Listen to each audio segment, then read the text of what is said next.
Good afternoon, ladies and gentlemen.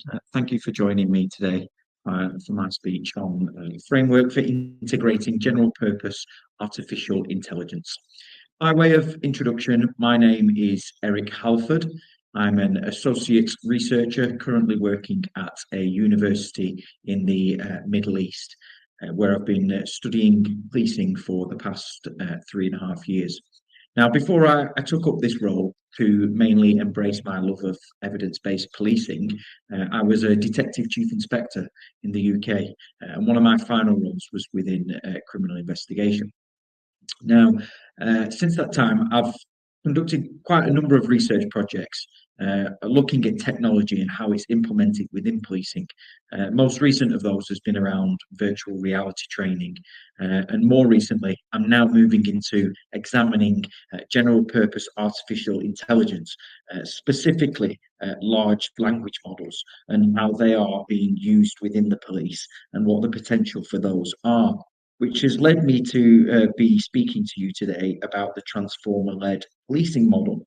Now, many of you will be familiar with similar technology from models like the intelligence-led policing model, the national decision model, and so on. And the transformer-led policing model kind of follows that mold in that it's my attempt to provide consistency to how practitioners within policing, but also academics and technology companies propose solutions for how the policing environment uses general purpose artificial intelligence. So, by way of introduction, just a bit of a summary overview, really, on what artificial intelligence is and where general purpose AI, particularly large language models, actually fits, because quite a lot of people get confused about what artificial intelligence actually entails. Now, up until very recently, I would suggest the past 12 months, our experience within policing around artificial intelligence has mainly focused around what's called machine learning, which is a specific branch of artificial intelligence. And some of you may have experience of using designed models to analyze free text, for example, that have underpinned, studies on domestic violence or whatever the specific issue is that we've used to analyze it.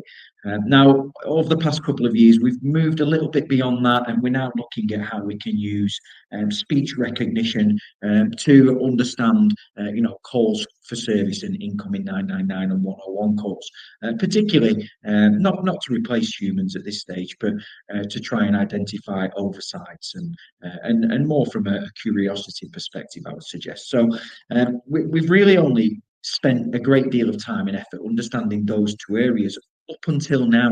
And as a result, those previous use cases have been highly bespoke. Now, general purpose AI is a much more intuitive and easily applied form of technology, which comes from the world of natural language processing. And you can see here, I've circled it in the red box for you, but it includes models like ChatGPT, the Falcon model, which is created by a government in the Middle East, and there's a number of other offerings as well on the market. What general purpose AI enables us to do is start applying artificial intelligence in a very easily and quickly applied methodology, most notably through open source tools like ChatGPT, which now enables us to simply ask it questions and it will give us very structured responses. But it will do data analysis for us. It will also do transcription, and with its audio capabilities, it's now able to actually listen to what you're saying and provide verbal responses as well. So its technological capabilities are progressing extremely rapidly. Now, this has led to the European Union, providing an Artificial Intelligence Act, which has identified a number of risk levels. And it's worthwhile highlighting these because I think this is what we're going to be considering a lot when we consider this type of technology within policing. Now, as you can see, usual pyramid approach all the way from unacceptable risk down to minimal or very limited risk. And what the EU Act actually says is law enforcement fits in this high risk area.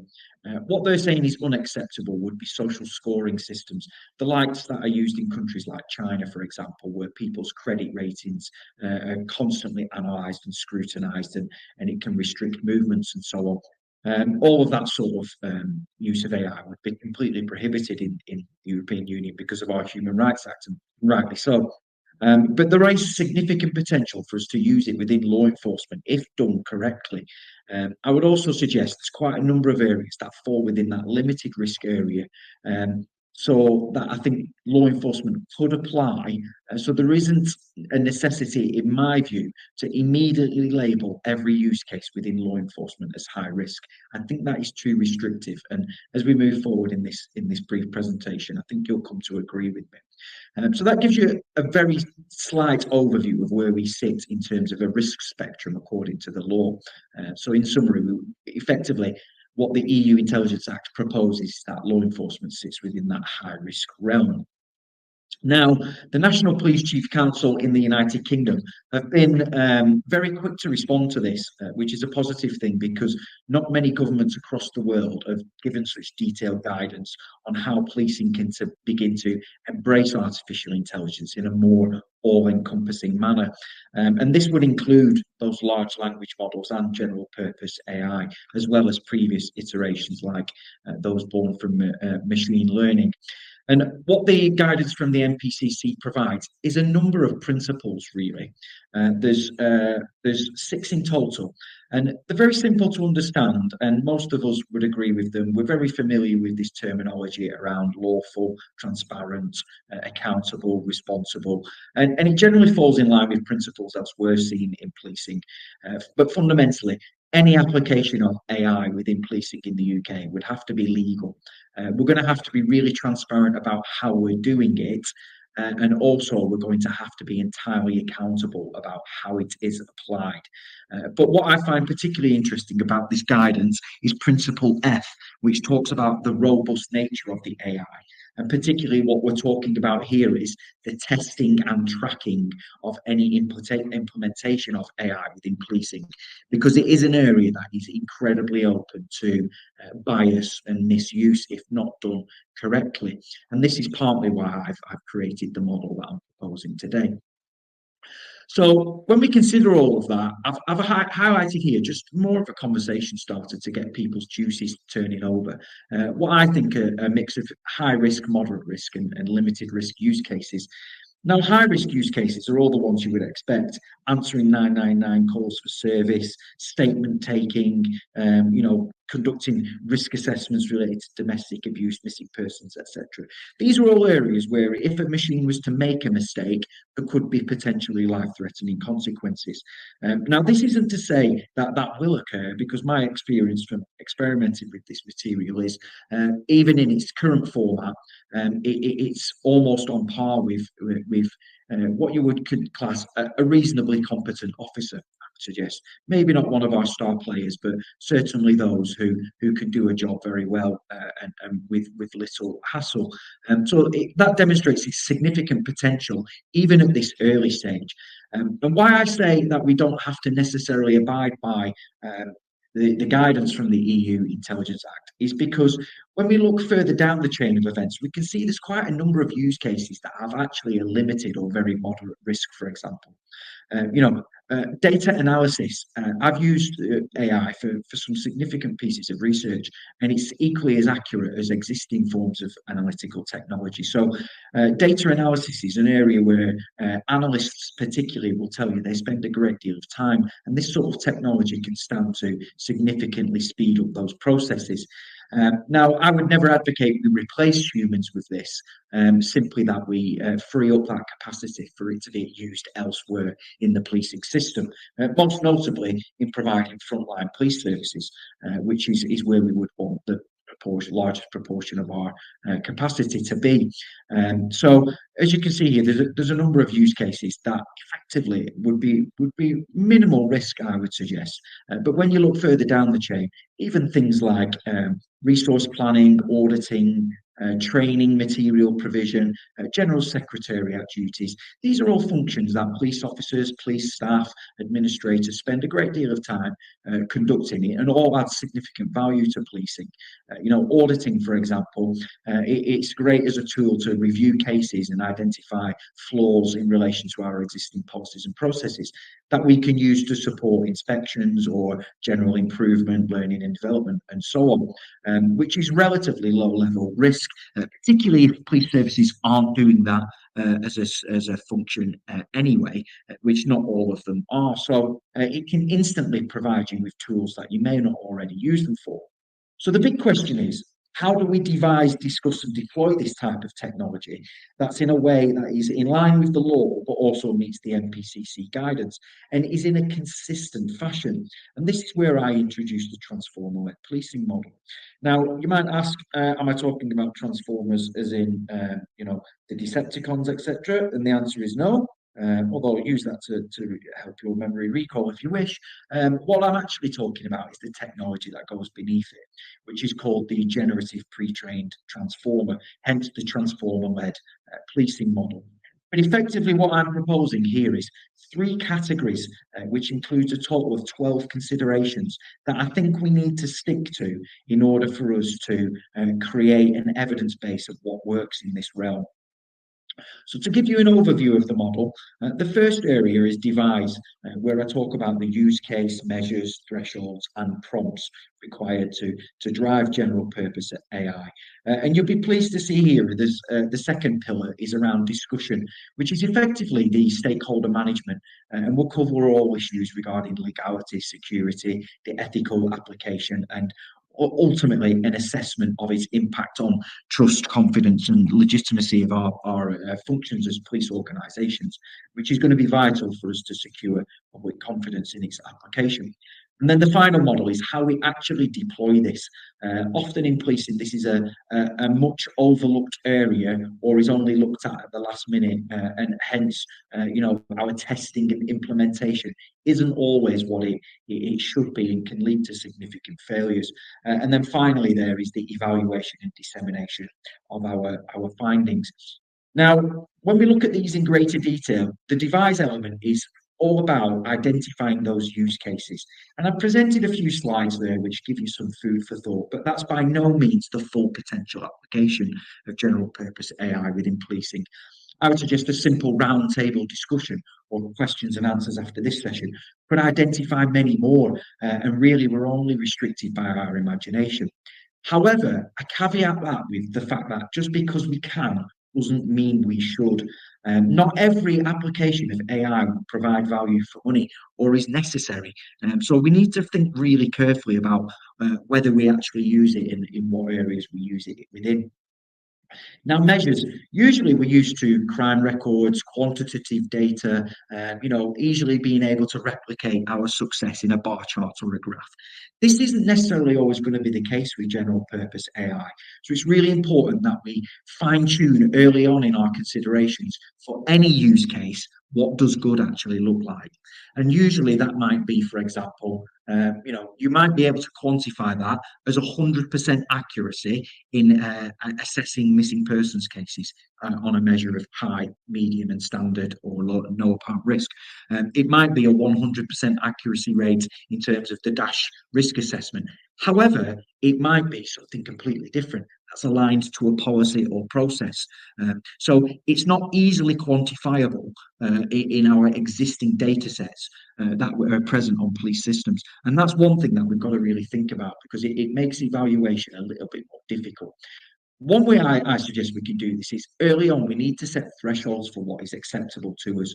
One thing police officers are incredibly defensive of is our professional judgment and our expertise. And rightly so, because we spend many years fine-tuning that and it's usually very effective.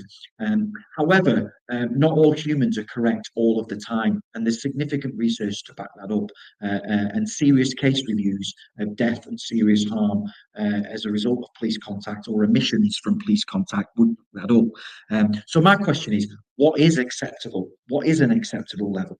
Do police officers 100% of the time make an accurate DASH risk assessment? And as a previous head of public protection, I can tell you that they don't. probably only accurate in around 75% of cases, and supervisors or other quality assurance measures usually pick that up. So what is an acceptable level before we're happy to use general purpose AI to conduct that function? We need to establish that early on before we move these use cases forward. And then the final area for us to consider when we're devising these is what are called the prompts. Now, for those unfamiliar with general purpose AI, these are the instructions that you upload to the system. General purpose AI means now these don't have to be mathematical algorithms as they did previously. You can literally write an instruction in plain English text and submit it to a system, and it will answer it as if you was asking a human a similar question. Now, the problem with this is garbage in, garbage out. And a simple nuance in how a prompt is written can deviate significantly the standard of the output that it puts out. So we need to think very carefully and test the prompt that we create before we move forward with any sort of official testing. Now, the second area is the stakeholder management, or what I call the discuss element. And this is where we have those conversations with individuals, communities, and partners. Now, I talk about four areas here: legality, ethicality, and security and legitimacy. Now, all of these are very familiar to us. Now, what I suggest here is we need to go deeper than just the overarching guidance and regulations around how we discuss AI. And I would propose that for each individual use case, this needs to be considered, because the legality and ethicality will be different for all of them. It's too risk averse and unnecessary to have an overarching decision for all general purpose AI. So, for example, taking statements from people, if we can get to a level whereby a general purpose AI can take a statement to the same quality as one of your best police officers, we would usually be happy with that. But the question is that admissible in court criminally? And if there's a failure in that, or something is given that is inaccurate in that statement, who is accountable? Have we perverted the course of justice? Has the witness perverted the course of justice? So as you can see, the mechanics of the legality behind some of this stuff needs fine detailed conversations. It's not enough just to wave a magic wand and say it's legal or illegal, because each use case will be individually different. Now, some of these as well, we need to be having conversations at a very local level with our communities that we serve and also our partners. But to do this, we don't need to reinvent the wheel, I would suggest. We can use our existing measures that we ordinarily apply to do this, like our satisfaction surveys. They can be tailored to ask questions around these subjects. We can use focus groups, we can use interviews, we can use our partners within higher education as well to help us conduct this. And academics have provided models that we can also apply to help us do this. So this one, for example, is the presence model of public confidence created by Morrow, Bradford and Javid. And this is a really useful model for analysing police legitimacy by looking at trust, procedural fairness and presence. So you can see here, of all of these indicators, if we were to ask those questions individually about the AI use case we are about to move forward with, you can make a reasonable assessment as to whether you think it's trustworthy, is procedurally just, and applies presence. Presence naturally might be the only failure in this model, because an AI isn't a police officer and doesn't have a high visibility presence. But we can ask the majority of the other questions. And models of how we judge the legitimacy of AI are going to have to change to accommodate these sorts of assessments. But what I advocate for this is we document this assessment when we're doing our individual use cases. And my model of legality, ethicality, security, and an overall assessment of legitimacy will help us in selling each individual use case to both our communities and partners at a local and national and regional level. And then finally, deploy. How do we avoid implementation failure? Now, anyone who has any experience in evidence-based policing will be well aware that many of our implementations are doomed to succeed. Now, what I mean by that is quite often we can write most things up as a success. With general purpose AI, we can't afford to do that for a number of reasons, but most significantly, because if not done correctly, the systems can enhance existing bias, such as confirmation bias, and it can have significant impacts on Black and minority ethnic communities, particularly. So we need to do strong, robust testing. And when we're doing that, we use our measures, we use our thresholds, and we use the prompts that we've generated in the device element, and we pit them against humans.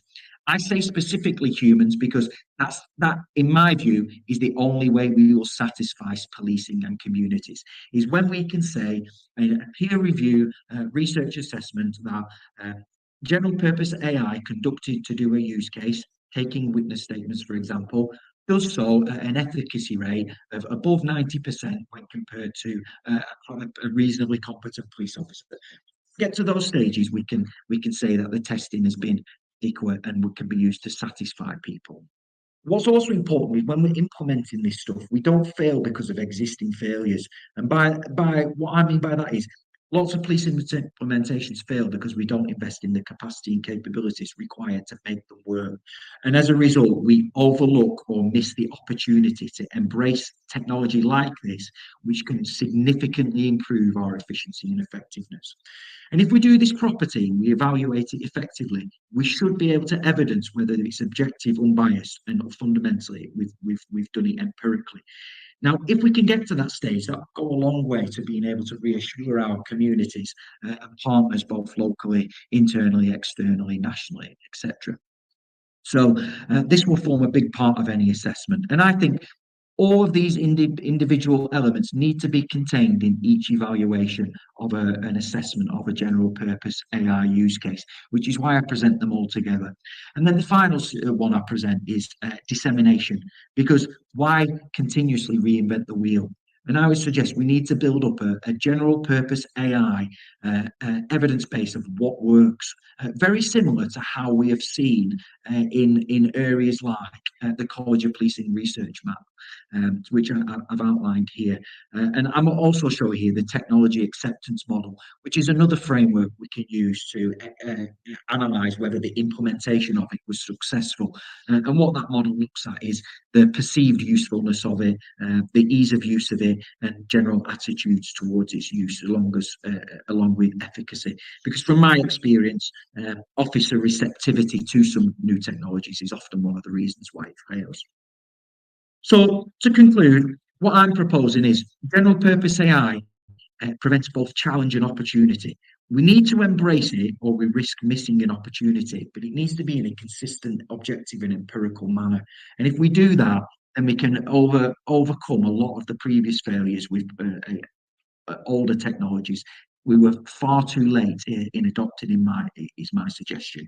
And that the transformer-led policing model and the structured way that we can devise, discuss and deploy it and use that as a model to conduct our implementation evaluation will give us a framework that will go a significant way to being able to reassure ourselves, our communities and our partners both internally and externally. So thank you for listening to me today. I hope you've enjoyed this presentation and I can now take any questions you may have. Thank you.